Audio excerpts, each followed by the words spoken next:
Hi hello welcome back to Samruddhi Sadana vlogs ಇನ್ ಕನ್ನಡ. ನಾನು Nirmala.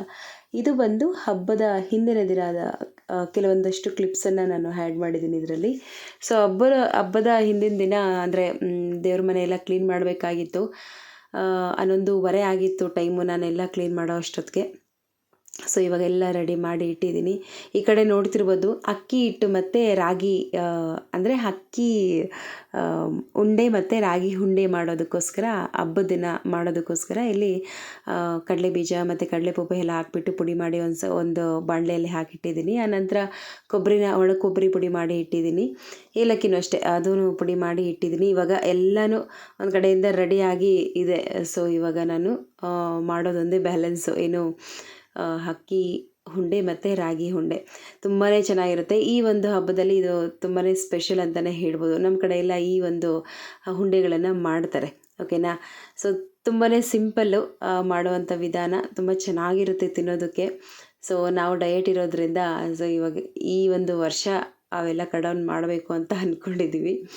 So ಇವಾಗ ಬನ್ನಿ ರೆಡಿ ಮಾಡ್ತಾಯಿದ್ದೀನಿ. ಮೊದಲಿಗೆ ಇಲ್ಲಿ ರಾಗಿ ಉಂಡೆನ ಮಾಡ್ಕೊಳ್ತಾ ಇದ್ದೀನಿ. ಅದಕ್ಕೋಸ್ಕರ ಇವಾಗ 1/4 ಲೀಟರ್ ಆಗುವಷ್ಟು ನೀರನ್ನು ಸೇರಿಸ್ಕೊಂಡು ಅದಕ್ಕೆ ಒಂದು ಅರ್ಧ KGಗಿಂತ ಸ್ವಲ್ಪ ಜಾಸ್ತಿ ಆಗುವಷ್ಟು ಬೆಲ್ಲನ ಹಾಕ್ಕೊಂಡಿದ್ದೀನಿ. ತುಂಬಾ ಒಳ್ಳೆಯದು ನಮ್ಮ ಒಂದು ದೇಹಕ್ಕೆ. ಅಂದರೆ ಈ ರಾಗಿ ಅನ್ನೋದು ತಂಪು ಅಲ್ವಾ. ಸೊ ಈ ಒಂದು ಹಬ್ಬದ ಟೈಮಲ್ಲಿ ತಿನ್ನೋದ್ರಿಂದ ದೇಹ ತಂಪಾಗಿರುತ್ತೆ ಅನ್ನೋ ಒಂದು ಕಾರಣಕ್ಕೋಸ್ಕರ, ಅಂದರೆ ಇನ್ನೇನು ಸಮ್ಮರ್ ಸ್ಟಾರ್ಟ್ ಆಗ್ತಾ ಇದೆಯಲ್ವಾ, ದೇಹ ತಂಪಾಗುತ್ತೆ ಅನ್ನೋ ಕಾರಣಕ್ಕೋಸ್ಕರ ರಾಗಿ ಉಂಡೆ ಮತ್ತು ಅಕ್ಕಿ ಉಂಡೆಗಳನ್ನು ಮಾಡ್ತಾರೆ ನೋಡಿ. ಆವಾಗೆಲ್ಲ ಹಬ್ಬದ ಟೈಮಲ್ಲಿ ಹಬ್ಬ 1 ತಿಂಗಳಿಗೊಂದು ಸತಿನೋ ಅಥವಾ 3 ತಿಂಗಳಿಗೊಂದು ಸತಿನೋ ಬರೋದಲ್ವ ಹಬ್ಬ. ಆ ಒಂದು ಹಬ್ಬದ ಟೈಮಲ್ಲೇ ಸ್ವೀಟ್ಸನ್ನು ಮಾಡ್ತಾಯಿದ್ರು ಅಲ್ವಾ ಮನೆಗಳಲ್ಲಿ. ಈ ಥರ ಬೆಲ್ಲದ ಸ್ವೀಟ್ಸನ್ನು ಮಾಡ್ತಾಯಿದ್ರು. ಎಷ್ಟು ಹೆಲ್ತಿ ಫುಡ್ ಅಲ್ಲ ಇದು. ಇವಾಗಂತೂ ವೆರೈಟಿ ಆಫ್ ಅದು ವೆರೈಟಿಗಳೇ ಹೇಳೋದಕ್ಕಾಗೋದಿಲ್ಲ, ಆ ರೀತಿಯಾದಂತಹ ವೆರೈಟಿ ಸ್ವೀಟ್ಸ್ಗಳನ್ನು ಮಾಡ್ತಾರೆ. ಅದು ನಮ್ಮ ಆರೋಗ್ಯದ ಮೇಲೆ ಎಷ್ಟು ಪ್ರಭಾವ ಬೀರುತ್ತೆ ಅನ್ನೋದನ್ನು ನಾವು ಯೋಚನೆ ಮಾಡಬೇಕು ಅಲ್ವಾ.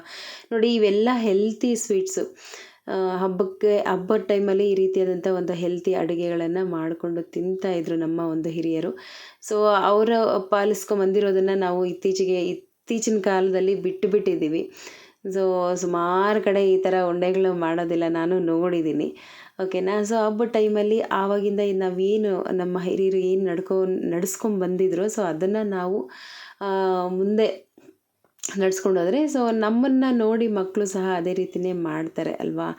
ಸೊ ನಾನಂತೂ ಯಾವುದೇ ಹಬ್ಬದಲ್ಲಿ ನಮ್ಮ ಹಿರಿಯರು ಏನೇನು ಮಾಡ್ತಿದ್ರೋ ಸೊ ಅದನ್ನು ಮಾತ್ರ ಮಿಸ್ ಮಾಡೋದೇ ಇಲ್ಲ. ನಾನು ಖಂಡಿತ ಮಾಡೇ ಮಾಡ್ತೀನಿ. ನನಗೆ ಬರೋದಿಲ್ಲ ಅಂದ್ರೂ ಅಟ್ಲೀಸ್ಟ್ ಟ್ರೈ ಆದರೂ ಮಾಡೇ ಮಾಡ್ತೀನಿ. ನನಗೆ ಇಷ್ಟ ಆ ರೀತಿ ಎಲ್ಲ ಟ್ರೈ ಮಾಡೋದಕ್ಕೆ. ಸೊ ಇವಾಗ ರೆಡಿ ಮಾಡ್ತಾಯಿದ್ದೀನಿ ನಾನು. ನೋಡಿ, ಎಲ್ಲ ರೆಡಿ ಮಾಡೋ ಅಷ್ಟೊತ್ತಿಗೆ ಇನ್ನೂ ರೆಡಿ ಮಾಡ್ತಾನೇ ಇದ್ದೀನಿ. 12:15 ಆಗಿತ್ತು. ನಿದ್ದೆ ಬೇರೆ ಎಳೀತಿದೆ. ನನ್ನ ಜೊತೆಗೆ ನನ್ನ ಮಗಳೊಬ್ಬಳು, ಮಮ್ಮಿ ಮಲ್ಕೋಬಾ ಮಮ್ಮಿ ಅಂತ. ನಾನು ಜೊತೇಲಿ ಇಲ್ಲದೆ ಇದ್ದರೆ ಅವಳು ಮಲಗೋದೇ ಇಲ್ಲ. ನಾನು ಒಂದು 2 ಗಂಟೆವರೆಗೂ ಎಚ್ಚರವಾಗಿದ್ದೆ, ಆ ಕೆಲಸ ಈ ಕೆಲಸ ಮಾಡಿಕೊಂಡು. ಅವಳು ಪಾಪ ನೋಡಿ 1 ಗಂಟೆ ಅಷ್ಟೊತ್ತು ಮಲ್ಕೊಬಿಟ್ಲು. ಸರಿ ಮಲ್ಕೊ ನೀನು ಅಂತ ಹೇಳಿ ಮಲಗಿಸಿ ಅವಳನ್ನ ಇವಾಗ ನನ್ನ ಕೆಲಸ ನಾನು ಮಾಡ್ತಾಯಿದ್ದೀನಿ. ಇಲ್ಲಿ ಬಂದು ಅಕ್ಕಿ ಉಂಡೆ ಮಾಡ್ತಾಯಿದ್ದೀನಿ. ತುಂಬ ಚೆನ್ನಾಗಿರ್ತವೆ ಇವೆಲ್ಲ ತಿನ್ನೋದಕ್ಕೆ. ನೋಡ್ತಿರ್ಬೋದು, ಆ ಕಡೆ ರಾಗಿ ಉಂಡೆ ರೆಡಿಯಾಗಿದೆ, ಈ ಕಡೆ ಅಕ್ಕಿ ಉಂಡೆನೂ ರೆಡಿಯಾಗಿದೆ. ಇಷ್ಟು ಉಂಡೆಗಳನ್ನು ಮಾಡಿದ್ದೀನಿ. ಸುಮಾರು ಒಂದು 50 ಉಂಡೆ ಆಗಿರ್ಬೋದೇನೋ ಅಂದ್ಕೊತೀನಿ. ಈ ಕಡೆ ರವಾ ಲಡ್ಡು, ಇದಂತೂ ನನ್ನ ಫೇವ್ರೆಟ್ಟು ಗೊತ್ತಾ. ನನ್ನ ಒಂದು ಪ್ರೆಗ್ನೆನ್ಸಿ ಟೈಮಲ್ಲಿ ಎಷ್ಟು ತಿಂದಿದ್ದೀನೋ ಈ ಒಂದು ರವಾ ಲಡ್ಡುನ. ನನಗಂತೂ ತುಂಬಾ ಇಷ್ಟ. ನೋಡ್ತಿರ್ಬೋದು ಟೈಮ್ ಎಷ್ಟಾಗಿದೆ ಅಂತ ಹೇಳಿ.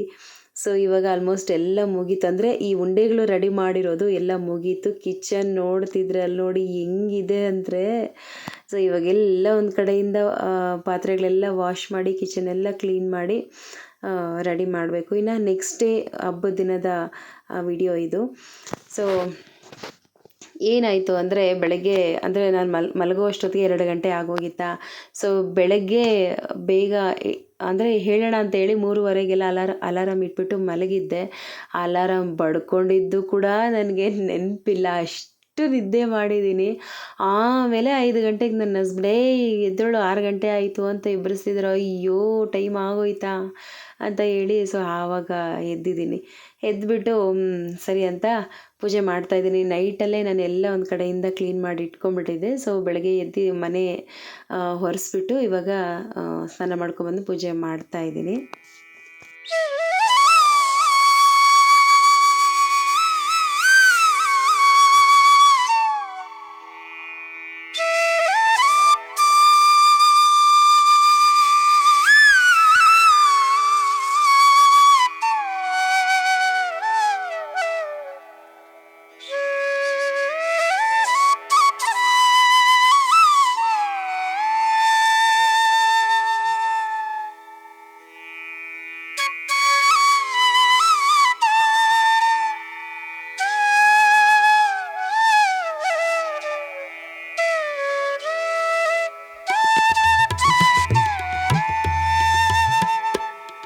ಸ್ಟವ್ಗೆಲ್ಲ ಪೂಜೆ ಮಾಡಿ ಇವಾಗ ಹಾಲು ಕಾಯಿಸೋದಕ್ಕೆ ಇಡ್ತಾ ಇದ್ದೀನಿ.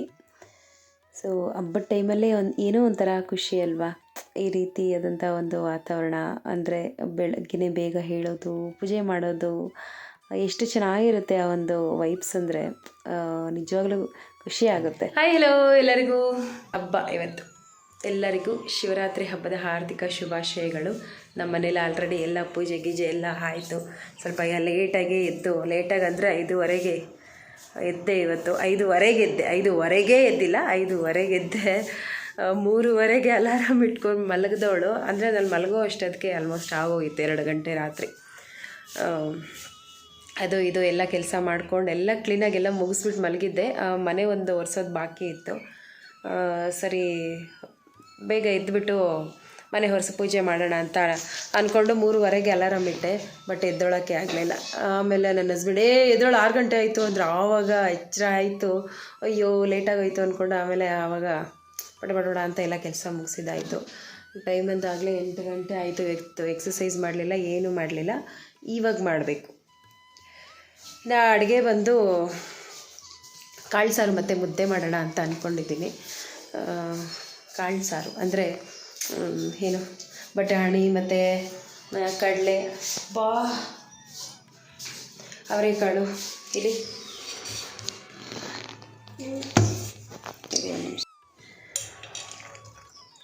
ಇವೆಲ್ಲ ನೆನೆಸಿಟ್ಟಿದ್ದೀನಿ. ಈ ಹಬ್ಬದಲ್ಲಿ ಈ ಒಂದು ಕಾಳು ಸಾರು ವಿಶೇಷ ಅಂತಲೇ ಹೇಳ್ಬೋದು. ಆಮೇಲೆ ಇಲ್ಲಿ ಏನು ವಡೆಗೆ ಕಡಲೆಬೇಳೆ ನೆನೆಸಿಟ್ಟಿದ್ದೀನಿ. ಮಾಡಬೇಕು ಹಬ್ಬದ ಅಡುಗೆಗಳು. ಅದಕ್ಕೊಂದು ಸ್ವಲ್ಪ ಕೀರು ಮಾಡಿಬಿಡೋಣ ಅಂತ. ಪಾಯಸ ಅಲ್ಲ, ಕೀರು, ರವೆ ಕೀರು ಅಂತ ಹೇಳ್ತಾರೆ. ಚೆನ್ನಾಗಿರುತ್ತೆ. ಸ್ವಲ್ಪ ಏನು ಶಾವಿಗೆ ಅದೆಲ್ಲ ಹುರಿದ್ಬಿಟ್ಟು ಹಾಕಿ, ರವೆ ಎಲ್ಲ ಹುರಿದು ಹಾಕಿ ಅದಕ್ಕೆ ಬೆಲ್ಲ ಹಾಕ್ಬಿಟ್ಟು ಮಾಡ್ತಾರೆ. ಸಕ್ಕತ್ತಾಗಿರುತ್ತೆ. ಕುಡಿಯೋದು ಅದನ್ನು ಎಷ್ಟು ಚೆನ್ನಾಗಿರುತ್ತೆ ಗೊತ್ತಾ. ಈ ಹಬ್ಬ ದೇವಸ್ಥಾನಗಳಲ್ಲೆಲ್ಲ ಮಾಡ್ತಾರೆ ಈ ಕೀರು ಅನ್ನೋದು. ಕಾಳು ಸಾರು ಮುದ್ದೆ ಕೀರು ಅಂತ ಹೇಳ್ತಾರೆ. ಚೆನ್ನಾಗಿರುತ್ತೆ. ಸೊ ಒಂದು ಅಡುಗೆ ಮಾಡಬೇಕು ಇವಾಗ. ಹಾಗೆ ಬನ್ನಿ. ಇವತ್ತಿನ ದಿನ ಎಲ್ಲ ನಮ್ಮ ಮನೆಯ ಶಿವರಾತ್ರಿ ಹಬ್ಬ ಹೇಗೆಲ್ಲ ನಡೆಯುತ್ತೆ, ದೇವಸ್ಥಾನಕ್ಕೆ ಹೋಗಬೇಕು ಅಂತ ಅಂದ್ಕೊಂಡಿದ್ದೀವಿ. ನೋಡೋಣ ಏನೇನು ನಡೆಯುತ್ತೆ ಅನ್ನೋದನ್ನು. ಹಾಗೆ ಒಂದೊಂದು ಅಡುಗೆನೇ ರೆಡಿ ಮಾಡ್ತಾ ಇದ್ದೀನಿ. ಇಲ್ಲಿ ಕಾಳು ಸಾರು ರೆಡಿ ಆಗಿದೆ. ಆ ಕಡೆ ಕೀರು ಸಹ ರೆಡಿ ಆಗಿದೆ. ಬೆಳಗ್ಗೆ 9 ಗಂಟೆ ಅಷ್ಟೊತ್ತಿಗೆ ಎಲ್ಲ ರೆಡಿ ಮಾಡಿ ಇಟ್ಬಿಟ್ಟೆ. ಮುದ್ದೆ ಒಂದು ಮಾಡ್ಕೊಳೋದೊಂದು ಬಾಕಿ ಇತ್ತು. ಹೇಳೋಕ್ಕಾಗಲ್ಲ, ಯಾವಾಗ ಬೇಕಂದರೆ ಅವಾಗ ಸ್ನಾನ ಮಾಡ್ಕೊಂಡು ಕೂತ್ಕೊಂಡ್ಬಿಡ್ತಾರೆ ನಮ್ಮ ಮನೇಲಿ ಊಟಕ್ಕೆ. ಸೊ ಅದಕ್ಕೋಸ್ಕರ ನಾನು ಬೇಗ ರೆಡಿ ಮಾಡಿ ಇಟ್ಬಿಡ್ತೀನಿ. ಯಾವುದೆಲ್ಲಾದರೂ ಇರಲಿ ಫಸ್ಟು ಅಡುಗೆ ಆಗೋಗ್ಬಿಡ್ಬೇಕು. ಸೊ ಆವಾಗಲೇ ಒಂಥರ ನೆಮ್ಮದಿ. ಸೊ ಇಲ್ಲಿ ಆಲ್ಮೋಸ್ಟ್ ಎಲ್ಲ ರೆಡಿ ಆಗಿ ಬಂದಿದೆ. ಮುದ್ದೆ ಒಂದು ಬಾಕಿ ಇತ್ತು ಅಷ್ಟೇ. ಇನ್ನು ಎಲ್ಲ ಕಿಚನೆಲ್ಲ ಕ್ಲೀನ್ ಮಾಡಿಬಿಟ್ಟು ಮನೆಯೆಲ್ಲ ಒಂದು ಕಡೆಯಿಂದ ಎಲ್ಲ ಗಲೀಜು ಮಾಡಿದರು. ಮಕ್ಕಳು ಮನೇಲಿದ್ದರೆ ಗೊತ್ತಲ್ವ ಎಷ್ಟು ಇದು ಮಾಡ್ತಾರೆ ಅಂತೇಳಿ ಎಲ್ಲ ಗುಡಿಸಿ ಇವಾಗ ಮತ್ತು ನನ್ನ ಲಂಚ್ಗೂ ಸಹ ಪ್ರಿಪೇರ್ ಮಾಡ್ಕೊಳ್ತಾ ಇದ್ದೀನಿ. ವಡೆ ಇತ್ತಲ್ವ, ವಡೆನ ಎಣ್ಣೆಲಿ ಕರಿದಿರ ಈ ರೀತಿ ನಾನ್ ಸ್ಟಿಕ್ ಸ್ಟವ್ ಮೇಲೆ ಹಾಕ್ಕೊಂಡು ರೆಡಿ ಮಾಡಿ ಇಟ್ಕೊಂಡಿದ್ದೀನಿ. ನನಗೂ ಆಸೆ ಇರುತ್ತಲ್ಲಪ್ಪ ತಿನ್ನಬೇಕು ಅಂತ. ಸೊ ಅದಕ್ಕೋಸ್ಕರ ಈ ರೀತಿ ಇತ್ತು ತಟ್ಟೆ. ನಂತರ ದೇವಸ್ಥಾನಕ್ಕೆ ಹೋದ್ವಿ. ಅಂದರೆ ನಾವು ಹೋಗೋ ಅಷ್ಟೊತ್ತಿಗೆ ಏನು ಅಷ್ಟೊಂದು ಜನ ಇರಲಿಲ್ಲ. ಲೇಟ್ ಆಗಿತ್ತು ನಾವು ಹೋಗೋ ಅಷ್ಟೊತ್ತಿಗೆ, 1:30 ಆಗೋಗಿತ್ತು. ಸೊ ಹೋದ್ವಿ ದೇವಸ್ಥಾನಕ್ಕೆ. ಚೆನ್ನಾಗಿತ್ತು. ಒಂಥರ ಖುಷಿ ಆಯಿತು ದೇವಸ್ಥಾನಕ್ಕೆ ಹೋಗಿ ಬಂದಿದ್ದು. ಹಬ್ಬಗಳ ಟೈಮಲ್ಲಿ ಯಾವ ರೀತಿ ಫುಡ್ ಕಂಟ್ರೋಲ್ ಮಾಡ್ಕೊಂಡಿರ್ತೀರಾ, ಯಾವ ರೀತಿ ಡಯಟ್ ಮಾಡ್ತೀರಾ, ಏನು ತಿನ್ನಬೇಕು ಅಂತ ಅನಿಸೋದಿಲ್ವಾ ಅಂತ ಅಂದ್ಕೋಬೋದು. ಬಟ್ ನಾನು ನೋಡಿ ಈ ರೀತಿ ನನ್ನ ಒಂದು ಡಯಟನ್ನು ನಾನು ಫಾಲೋ ಬೆಳಗ್ಗೆನೇ ನಾನು ಅಲ್ಲಿ ಅಂದರೆ ಮನೇಲಿ ಮುದ್ದೆ ತಿಂದಲ್ವಾ, ಸೊ ದೇವಸ್ಥಾನದಲ್ಲಿ ಇಲ್ಲಿ ಏನೂ ತಿನ್ನೋದಕ್ಕೆ ಹೋಗಲಿಲ್ಲ. ತಿಂದೆ, ಏನು ತಿಂದೆ ಅನ್ನೋದನ್ನು ವಿಡಿಯೋದಲ್ಲೇ ತೋರಿಸ್ತೀನಿ.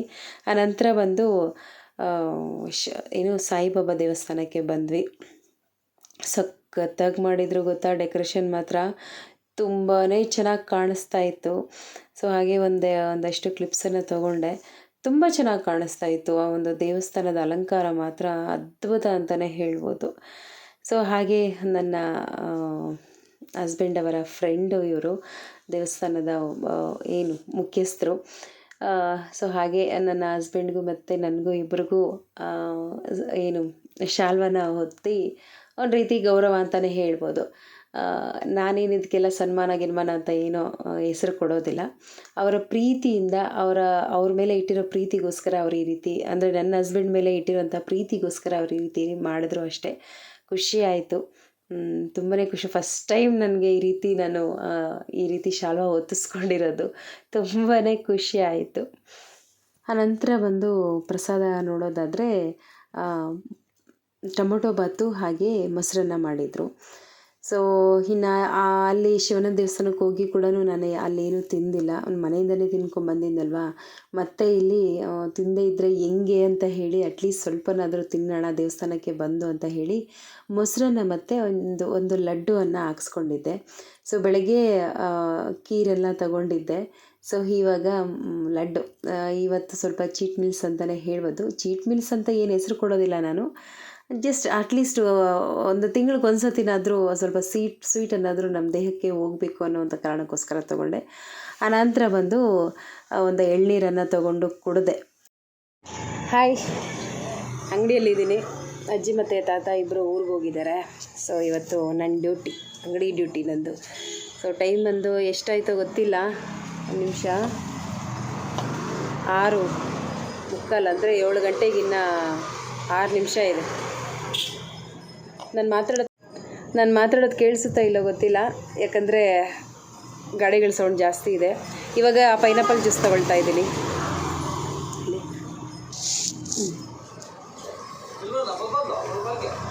ಲೇದನು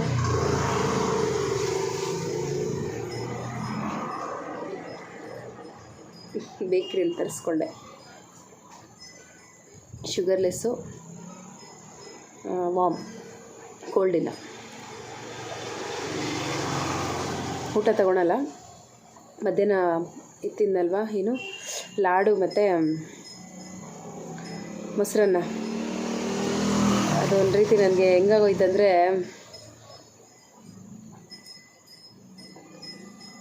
ಅಸಿಡಿಟಿ ಥರ ಆಗೋಯ್ತು. ಸೊ ಅದಕ್ಕೋಸ್ಕರ ಜೀರ್ಣ ಆಗಲಿ, ನಾಳೆ ಬೆಳಗ್ಗೆ ಊಟ ಮಾಡೋಣ ಅಂತ ಹೇಳಿ ಇವಾಗ ಜ್ಯೂಸ್ ತಗೊಳ್ತಾ ಇದ್ದೀನಿ. ಮತ್ತು ಹೇಗೆಲ್ಲ ಹಬ್ಬ ಆಚರಣೆ ಮಾಡಿದ್ರೆ, ಎಲ್ಲ ದೇವಸ್ಥಾನಕ್ಕೆ ಹೋಗಿ ಬಂದ್ರ, ಒಂದು ಶಿವನ ದರ್ಶನ ಮಾಡಿದ್ರ, ಯಾರ್ಯಾರೆಲ್ಲ ಇಶಾ ಫೌಂಡೇಶನ್ಗೆ ಹೋಗಿದ್ದೀರಾ ನನಗೆ ಕಮೆಂಟ್ ಮೂಲಕ ತಿಳಿಸಿ. ನಾವಂತೂ ಎಲ್ಲೂ ಹೋಗಲಿಲ್ಲಪ್ಪ, ದೇವಸ್ಥಾನಕ್ಕೆ ಹೋಗಿ ಬಂದ್ವಿ, ಸಾಯಿಬಾಬಾ ದೇವಸ್ಥಾನ ಮತ್ತು ಶಿವನ ದೇವಸ್ಥಾನಕ್ಕೆ ಅಷ್ಟೇ, ಇನ್ನೆಲ್ಲೂ ಹೋಗಲಿಲ್ಲ.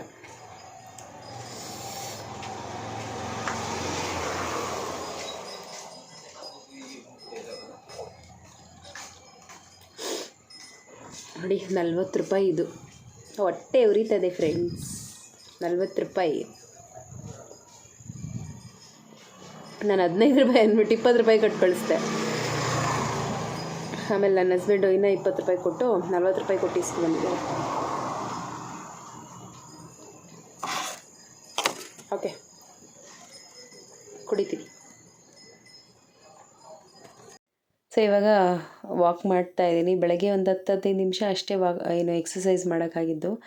ಇವಾಗ ಚೆನ್ನಾಗಿ ವಾಕ್ ಮಾಡಿದೆ. ನೈಟು ಸ್ವಲ್ಪ ಸ್ವೀಟ್ಸ್ ಎಲ್ಲ ಹರಗಲಿ ಅಂತ ಹೇಳಿ ಚೆನ್ನಾಗಿ ವಾಕ್ ಮಾಡ್ತಾ ಇದ್ದೀನಿ. ಸೊ ಇದಾಗಿತ್ತು ಇವತ್ತಿನ ವಿಡಿಯೋ. ಈ ವಿಡಿಯೋ ಇಷ್ಟ ಆದರೆ ಪ್ಲೀಸ್ ಲೈಕ್, ಶೇರ್, ಕಮೆಂಟ್. ಹಾಗೆ ಹೊಸಬರು ನೋಡ್ತೀರಿ ಪ್ಲೀಸ್ ಸಬ್ಸ್ಕ್ರೈಬ್ ಮಾಡ್ಕೊಂಡು ಸಪೋರ್ಟ್ ಮಾಡಿ. Thank you for the watching. Bye bye.